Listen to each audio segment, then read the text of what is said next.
Hi అండి, నేను ఉషా. ఈరోజు నేను దద్దోజనం తయారు చేసి చూపిస్తాను అండి. దీంతో 2 బౌల్స్ రైస్ తీసుకుంటానండి. ఇది వండి చల్లారిందండి. చల్లార్చి మీకు చూపిస్తున్నా.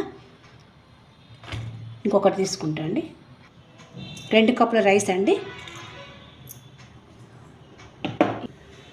ఇదే బౌల్తో మనం 1.5 లేదా 2 తీసుకుందామండి. పెరుగు మీకు చూపిస్తాను. పెరుగు వేసి కలుపుకుందామండి ఒకసారి.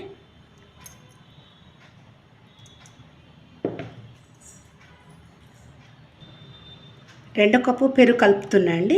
మన 2 కప్పుల రైస్కు 2 కప్పుల పెరుగు కరెక్ట్గా సరిపోతుంది.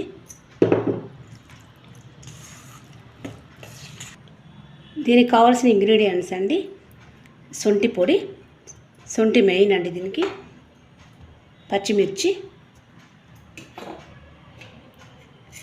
ఒక పావు టీ స్పూన్ అండి మిరియాలు. అవి దంచి వేసుకోవచ్చు, మీ ఇష్టం అండి. నేను డైరెక్ట్ వేస్తున్నా. తగినంత సాల్ట్, కొద్దిగా పచ్చి కరివేపాకు కూడా వేసుకోవాలండి. పోపులో మళ్ళీ వేసుకోవాలి మనం. ఇదంతా ఒకసారి కలుపుకుందామండి. ఇవి మొత్తం కలుపుకున్నామండి. అంతా కలిసిపోయింది. పెరుగు కూడా మనకు కరెక్ట్గా సరిపోయిందండి. ఇప్పుడు పోపు చేసుకుందాం. ఇందులోకి ప్యాన్ హీట్ ఎక్కిందండి. ఆయిల్ వేస్తున్నా. దీంతో 1.5 వేస్తున్నా.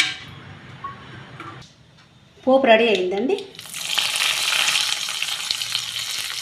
ఒకసారి దీన్ని కలుపుకుందాము.